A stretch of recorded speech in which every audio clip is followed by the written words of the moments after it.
ये कहानी है एक वादे की, एक बदले की और किसी को बचाने की। ये कहानी है कंगुआ की।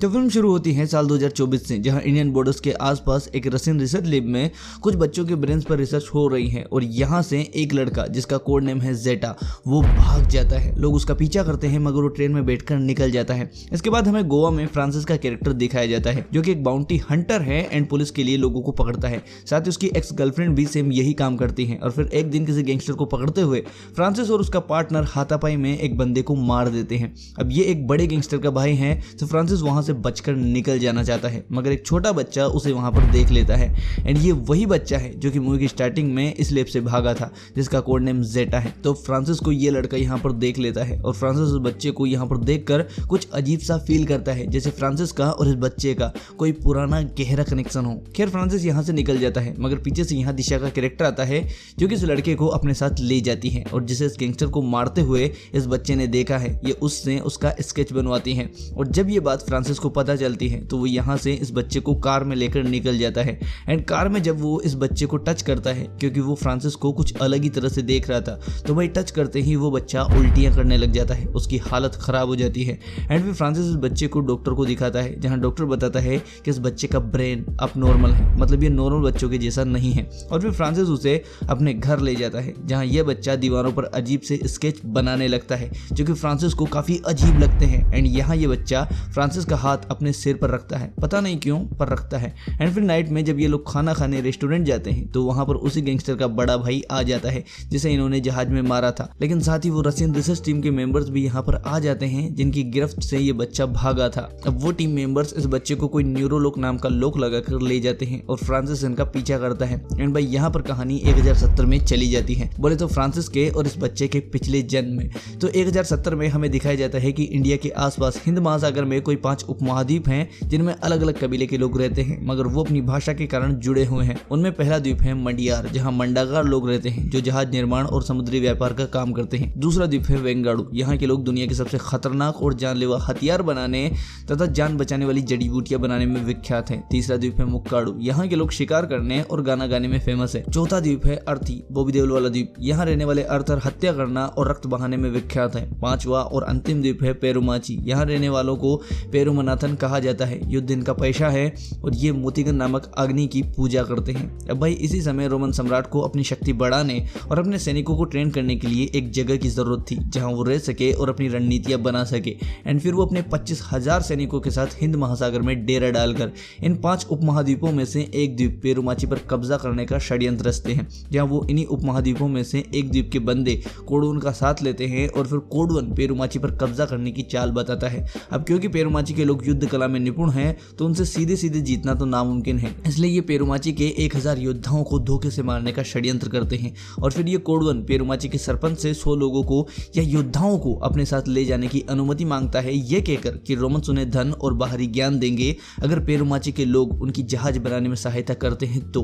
अब सरपंच हाँ कर देता है और कोडवन 100 लोगों को लेकर चला जाता है। एंड फिर रास्ते में आराम करने के बहाने सबको रोक कर इन निहत्थे पेरुमाची के लोगों को मरवा डालता है एंड उनके सीधे हाथ काटकर रोमन सम्राट को देता है। अब क्योंकि इसने सम्राट से बात की थी कि एक पेरुमाची का योद्धा मारने का और सबूत में उसका सीधा हाथ लाने के 2 सिक्के, तो ये उन 100 योद्धाओं के दाहिने हाथ काटकर रोमन सम्राट को देता है, जिसके बदले इसे 200 सोने के सिक्के मिलते हैं। एंड फिर जब ये दोबारा पेरुमाची जाता है तो सरपंच से कहता है कि मुझे 100 और लोगों की जरूरत है ताकि काम जल्दी खत्म हो सके। सरपंच हाँ कर देता है और ये 100 और लोगों को लेकर चला जाता है। अब चलते चलते जब वही जगह आती है जहाँ पिछली बार इसने उन 100 लोगों को मारा था, तो इस बार इन्हीं पेरुमाची के योद्धाओं में से एक बंदा कहता है कि यहीं रुक जाते हैं, लगता है यही सही जगह है विश्राम की। और भाई यहाँ हमें पता चलता है कि ये बंदा पिछली बार के उन्हीं 100 लोगों में शामिल था जिन्हें कोडवन ने मार दिया था, मगर किसी तरह ये बंदा बच निकला और अपने मरने के प्रमाण में इसने अपना दायां हाथ काट कर फेंक दिया ताकि इन्हें लगे कि पूरे 100 लोग मारे गए। तो इसके बाद यहाँ पर ढोल नगाड़ों के साथ कंगुआ की एंट्री होती है, जो कि पेरुमाची के सरपंच का बेटा है। वो यहाँ पर कोडवन के बाकी लोगों को शंख बजाकर बुलाता है और सबको बारी बारी से मार मारना शुरू करता है। साथ ही कोडवन को अपने साथ पेरुमाची ले जाकर आग में सबके सामने जला देता है। फिर यहाँ कोडवन की पत्नी और बेटे को भी जलाने को कहा जाता है, मगर कंगुआ इसके खिलाफ होता है। तो इस बच्चे की माँ खुद इस बच्चे का हाथ कंगुआ के हाथ में देकर और उससे इसकी रक्षा का वचन लेकर स्वयं आग में जल जाती है। एंड फिर यहाँ पर कंगुआ इस बच्चे को, जिसका नाम पूर्वा है, वो उसे अपना बेटा स्वीकार करता है और उसकी रक्षा करता है। वो उसे तलवार चलाना और बाकी की कलाएं सिखाता है। साथ ही अपने कबीले के बच्चों को उसे अपनाने को कहता है। लेकिन इस बीच रोमन सम्राट अपनी दूसरी चाल चलता है और अर्थी के राजा उदीरन से मिलता है। उदीरन जो कि पहले से ही पेरुमाची के लोगों से नफरत करता है, तो वो कंगुआ को मारने के लिए अपने सैनिक भेजता है। लेकिन तब जब पेरुमाची के लोग अग्नि पूजन के बाद निहत्ते हों। दरअसल ये पेरुमाची के लोगों का एक ट्रेडिशन है जिसमें वो मुतिगन नामक आग की पूजा करते हैं और फिर किसी जगह स्नान करते वक्त अपने हथियार दूर छोड़ जाते हैं। तो यहीं पर उदीरन के लोग इन पर हमला करते हैं, मगर कंगुआ इन पर शेर बनकर टूटता है और सबको मारना शुरू करता है। इस बीच वो पूर्वा से, जो कि वहीं पर होता है, उससे अपनी तलवार मंगवाता है। पूर्वा तलवार लेकर आता है, मगर कंगुआ को तलवार देने की जगह वो कंगुआ की छाती में ही तलवार उतार देता है और ये कहकर वहां से चला जाता है कि तेरी वजह से मेरे पिता मरे हैं, मैं कोडवन का पुत्र पूर्वा हूँ, उनकी मौत का बदला जरूर लूंगा। एंड यहाँ पर हमें पता चलता है कि पूर्वा अपने ही बाप की मौत का दुख अभी भी झेल रहा है। खैर यहाँ पर कंगुआ बच जाता है और पूर्वा को जंगल से ढूंढकर उसे वादा करता है कि मेरी मृत्यु तेरे ही हाथों होगी पूर्वा, ये मेरा वचन है।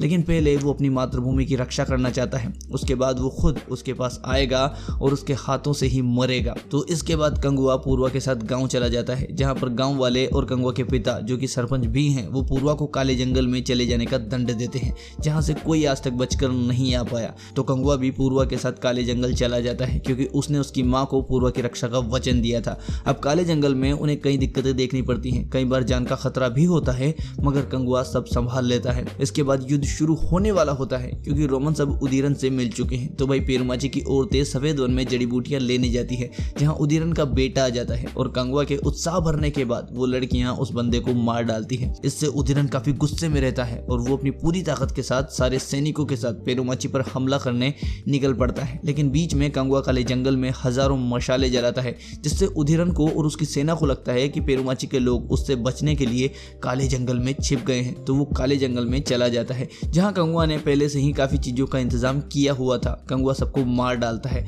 मगर फिर उदीरन पूर्वा को वहां से ले जाता है चोरी छुपे और अपने जहाज में पूर्वा को रस्सी पर समुद्री शार्कों के बीच लटका देता है। कंगुआ भी इसी जहाज में आता है, मगर रस्सी को पकड़ने से वो ज्यादा कुछ नहीं कर पाता। उदीरन उसका गला दबा देता है। फिर पूर्वा को लगता है कि कंगुआ मर सकता है, तो वो खुद ही अपनी रस्सी काट लेता है।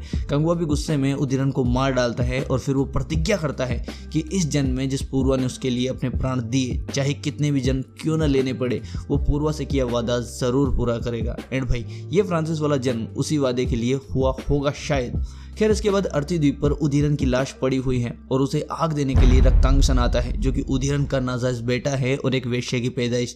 मगर रक्तांगसन अपने माथे का ये कलंक हटाने के लिए कंगुआ को मारना चाहता है। अब इसके बाद हमें वापस 2024 की टाइमलाइन दिखाई जाती है, जहां पर ये लोग जेटा को प्लेन में कहीं ले जा रहे हैं, मगर फ्रांसिस, जो कि कंगुआ का नया जन्म है, वो उसे नहीं ले जाने देता और सबको मार देता है। इसके बाद प्लेन के सीसीटीवी में जब रशियन लैब में फुटेज देखी जाती है, तो फ्रांसिस का फेस देखकर इस रशियन टीम का कमांडर कहता है कि फ्रांसिस नहीं, कंगुआ, वो कंगुआ है। एंड यहाँ हमें पता चलता है कि इस फिल्म में कंगुआ और पूर्वा का ही नहीं बल्कि रक्तांगसन का भी पुनर्जन्म हुआ है। भाई पिछले जन्म में उदीरन का बेटा ही इस जन्म में रशियन टीम का कमांडर है, जिसका नाम कमांडर रयान है। तो भाई हो सकता है कि रक्तांगसन भी अपना कंगुआ को मारने का वादा पूरा न कर पाया हो, इसलिए उसने भी पुनर्जन्म लिया हो। खैर यहाँ पर फिल्म का पार्ट 2 अनाउंस होता है एंड इसके बाद एक सीन में वो जेटा, जो कि अब फ्रांसिस के साथ है, वो कई सारी कार्स को अपनी ब्रेन पावर से हवा में उड़ा देता है एंड यहाँ पर फिल्म खत्म हो जाती है। सो आई होप कि आपको ये एक्सप्लेनेशन वीडियो बढ़िया लगी होगी एंड अगर आप ऐसे ही वीडियोस आगे भी देखना चाहते हैं तो प्लीज़ इस चैनल को सब्सक्राइब करके बेल आइकन को ऑल पर सेट कर लें। चलिए आज के वीडियो में बस इतना ही, मिलते हैं अगली वीडियो।